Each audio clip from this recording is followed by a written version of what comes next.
Salam Kamir, kekaguman ilahi mengarah pada iman dan rahmat. Saudara-saudari yang terkasih, saya berjalan-jalan di pinggir pantai dan ternyata ada jala ini untuk mencari ikan yang besar-besar. Kalau saya berenang di pantai, mungkin jala ini ditebarkan, saya bisa masuk, dikira ikan lele dumbo yang raksasa. Kemudian akhirnya ditangkap oleh nelayan-nelayan. Ini jaringnya. Dan ini menjadi senjata andalan para nelayan untuk mencari ikan, untuk membuat bagaimana hidup mereka terus berjalan. Saudara-saudari yang terkasih, Injil hari ini juga bicara tentang Yesus yang mengajar banyak orang di atas perahu. Kebetulan Yesus memilih perahu Simon Petrus dan kemudian mengajar di atas perahu. Banyak nelayan-nelayan berkumpul. Setelah mulai sore, Yesus mengajak Petrus untuk menebarkan jala di pantai Danau Genesaret atau Galilea. Dan kemudian apa?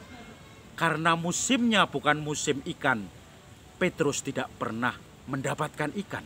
Tetapi Yesus mengatakan, tebarkan jalannya di sebelah kanan perahumu. Akhirnya begitu ditebarkan dan Petrus mendapatkan ikan banyak sekali. Maka kemudian Petrus sujud tersungkur di depan Yesus. Guru, pergilah, tinggalkan kami. Saya ini orang berdosa. Tetapi Yesus mengatakan, tidak. Aku akan membuat kamu menjadi penjala manusia dengan jaring-jaring ini, jala ini. Saudara-saudari yang terkasih, kita tahu bahwa para murid Yesus kebanyakan nelayan itu, dan itu ternyata orang sederhana, orang tidak berpendidikan. Jangan membayangkan bahwa kita ini tidak akan bisa kalau tidak cerdas, kalau tidak pandai untuk mengikuti menjadi murid Yesus, menjadi pengikutnya. Jangan kita mengira bahwa kita ini harus pandai untuk menjadi pengikutnya, untuk menjadi murid Kristus. Tetapi orang-orang sederhana, nelayan seperti Petrus, Andreas, Yohanes, Yakobus, semua dipanggil Petrus, Yohanes, kemudian Andreas, Yakobus dipanggil bukan karena kepandaian, tetapi karena keuletan mengikuti Yesus. Saudara-saudari yang terkasih, kita ini dicintai Tuhan. Kita ini walaupun tidak berpendidikan selalu merasakan kasih Tuhan itu. Kalau kita tergerak, kita terpanggil untuk mewartakan kabar gembira Tuhan, tidak perlu kita harus pandai. Itu yang dokter, itu yang pegawai, saya kan hanya nelayan, saya kan hanya guru, saya kan hanya pegawai rendahan. Tidak ada kata itu. Saudara-saudari yang terkasih, apakah Anda pikir Petrus, Yakobus, Yohanes, Andreas itu orang-orang yang cerdas, orang-orang seperti dokter, pejabat-pejabat? Mereka hanyalah nelayan yang setiap hari membersihkan kotoran-kotoran benang-benang ini. Mereka menangkap ikan, tetapi mereka yakin bahwa Tuhan akan menguatkannya.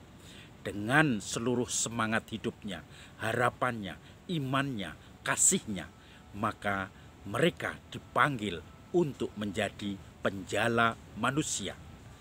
Kalau Anda merasa ragu-ragu, ingat Petrus, ingat Simon. Dia pun merasa tidak pantas di hadapan Tuhan. Tidak pantas itu artinya adalah merasakan bahwa saya ini orang tidak mampu, tidak pede. Tetapi Yesus mengatakan, jangan takut. Aku akan membuat engkau menjadi penjala manusia. Seperti apa penjala manusia?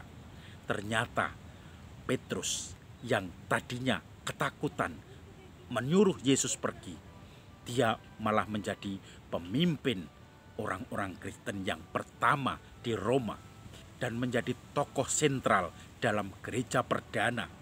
Petrus tidak merasa canggung-canggung lagi. Dia sudah bangkit bersama Yesus dengan semangat kebangkitan dalam hidupnya. Tidak ragu-ragu lagi dengan kelemahannya. tidak ragu-ragu lagi sebagai seorang nelayan, tetapi yang ada adalah seorang batu karang, seorang leader yang hebat, seorang orator yang hebat, dan akhirnya juga menjadi seorang pemberi kesaksian yang hebat. Ketika disalibkan, dia merasa tidak pantas seperti Yesus disalibkan. Dia minta supaya kepalanya di bawah, kakinya di atas, sebagai simbol hamba dari segala hamba. Tetapi dengan niat, harapan, dan juga dengan semangat ketika mendapat pencerahan dari Yesus yang bangkit, dia akhirnya menjadi penjala manusia. Di Jakarta saya pernah tinggal di satu paroki di mana ketua lingkungannya adalah seorang satpam di PGC, security di pusat grosir Cililitan. Tetapi dia sangat semangat. Kalau saya misa di lingkungannya, saya dijemput dengan bapak itu masih dengan seragam satpam. Kemudian saya diboncengkan motor di tengah keramaian kemacetan kota menuju lingkungannya. Tetapi ketika nanti pendalaman iman, sharing, dia tetap berani mengungkapkan pendapatnya, pengalamannya, sharingnya. Padahal di situ ada pegawai-pegawai, orang-orang pejabat, tetapi dia tidak malu. Dia merasa yakin bahwa ini pengalaman saya yang otentik, pengalaman saya yang sungguh-sungguh pantas saya sharingkan, dan ini menjadi pergulatan saya. Walaupun saya menjadi seorang satpam security di pusat grosir Cililitan, tetapi saya berani menjadi ketua lingkungan, dan saya juga berani sharing ketika pendalaman mengupas kitab suci, ayat-ayat Injil, dan dia pun tidak akan merasa minder karena merasa diberkati Tuhan. Seperti Petrus yang hanya nelayan, tetapi dia dipanggil Tuhan menjadi penjala manusia. Maka saudara-saudari yang terkasih, jangan malu kalau harus mengungkapkan sharing dan pendapat. Jangan malu kalau diserai tugas tanggung jawab dalam pengurus-pengurus lingkungan atau RT. Jangan malu kalau kemudian diserai tugas untuk kepanitiaan-kepanitiaan. Karena di situ kita dikembangkan dan kita dari penjala ikan menjadi penjala manusia. Salam Kamir, kekaguman ilahi mengarah pada iman dan rahmat.